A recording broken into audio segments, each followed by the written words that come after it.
Bonjour Michel Ivanovski. Bonjour. Merci de votre présence sur le plateau de l'Hebdo des PME. Alors vous êtes le président cofondateur de la société MIPIS, leader français de la création de plateformes de crowdfunding en marque blanche. Vous avez développé une solution qui accompagne l'ensemble des acteurs de la finance alternative et de l'économie collaborative et solidaire. Quelle est cette solution précisément ? Eh bien, lorsque vous êtes une société et que vous souhaitez créer votre plateforme de crowdfunding ou de finance alternative, vous avez deux solutions. Soit vous vous équipez en interne d'une équipe informatique et vous construisez par vous-même votre solution. Soit vous faites recours à une société telle que la nôtre qui met à disposition cette solution technique. Et la particularité de notre offre, c'est également d'opérer l'ensemble des flux financiers, puisque comme on parle de finance alternative, on parle aussi de collecte de fonds, ce qui est aussi notre savoir-faire principal. Et comment se porte ce marché de la finance alternative ? C'est un marché qui se porte très bien. Récemment, le baromètre édité par KPMG vient de sortir et a annoncé des chiffres en croissance de 40% sur le marché français à 1,4 milliard.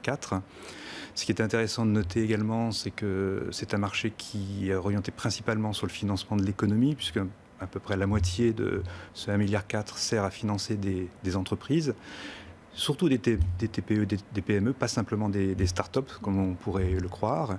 Et au sein de ce marché, vous avez le crowdfunding qui continue de croître, puisque vous avez plus d'1,5 million Français qui ont participé à plus de 35 000 campagnes de crowdfunding. Donc c'est quelque chose qui continue de se développer de manière importante.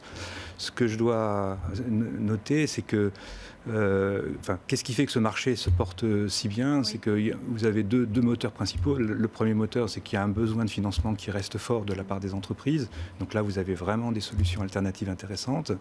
Et puis, il y a aussi une très forte poussée sociétale. Les particuliers trouvent beaucoup de sens à mettre leur argent sur des projets dont elles maîtrisent l'affectation. J'aimerais qu'on parle d'une technologie qui est en plein essor actuellement, c'est la technologie blockchain. Quelle est l'importance de cette technologie dans vos solutions et dans vos projets ? C'est une technologie qui va prendre de plus en plus d'importance. On a identifié deux domaines d'application dans nos métiers. Le premier domaine, celui ce qu'on appelle un peu techniquement des ICO, des émissions de cryptoactifs, et qui vont être des solutions alternatives de financement de haut bilan de société. Donc c'est quelque chose de vraiment intéressant et qui s'appuie sur les technologies blockchain.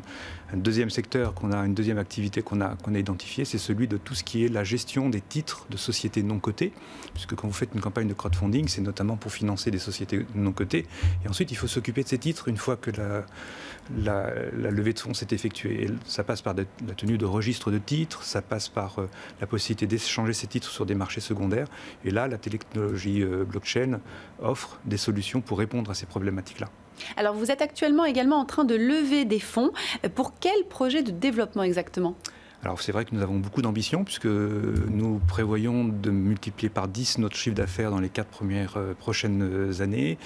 On a 3 axes de croissance. On a un premier axe de consolidation, déjà continuer d'accompagner le marché français et aussi la croissance de nos clients en France qui est forte. Il y a l'extension, ce qu'on a fait en France, le répliquer dans d'autres pays. On imagine de pouvoir commencer à se diversifier en Espagne, en Allemagne, au sein du Benelux et aussi en Afrique. Et puis une diversification, on a développé des savoir-faire qu'on peut appliquer à d'autres secteurs d'activité. Je pense notamment au secteur du private equity, des sociétés de gestion, des sociétés de gestion de capital, etc. Alors on le sait, 80% des boîtes disparaissent au bout de 5 ans. C'est un chiffre énorme quand même. MIPIS vient de passer ce cap. Bravo à vous d'ailleurs. Et quel est le facteur clé de votre succès ? C'est vrai que quand vous créez une société, il y a beaucoup de turbulences au départ. Donc la première chose, c'est de savoir traverser et de surmonter les crises. Souvent, les crises sont mortelles au début. Donc MIPIS en a eu 3 fortes et on a à chaque fois pu les surmonter. Ensuite, vous avez pour moi 4 facteurs clés de succès de la réussite d'une société. C'est finalement savoir répondre à 4 questions. C'est pourquoi, donc à travers la vision que vous donnez à votre société, comment l'exécuter, comment vous allez réussir à déployer cette vision et l'exécution. Et souvent, c'est là que les sociétés achoppent. Ensuite, vous avez le quand, le bon moment d'entrer sur le marché. Si vous êtes trop tôt, vous allez consommer des ressources inutilement. Si vous êtes trop tard, vous êtes en dehors du marché. Et puis surtout, c'est peut-être par là que j'aurais fallu que je commence. C'est avec qui et la qualité de l'équipe. Et je vous dis que l'équipe MIPIS est vraiment une super équipe. Voilà. Ça se sent en tout cas dans vos paroles. Vous avez le sourire. On vous souhaite de continuer sur cette lancée. Merci. Et merci beaucoup. Je rappelle, Michel Ivanovski, vous êtes donc le président cofondateur de la société MIPIS. Merci à vous.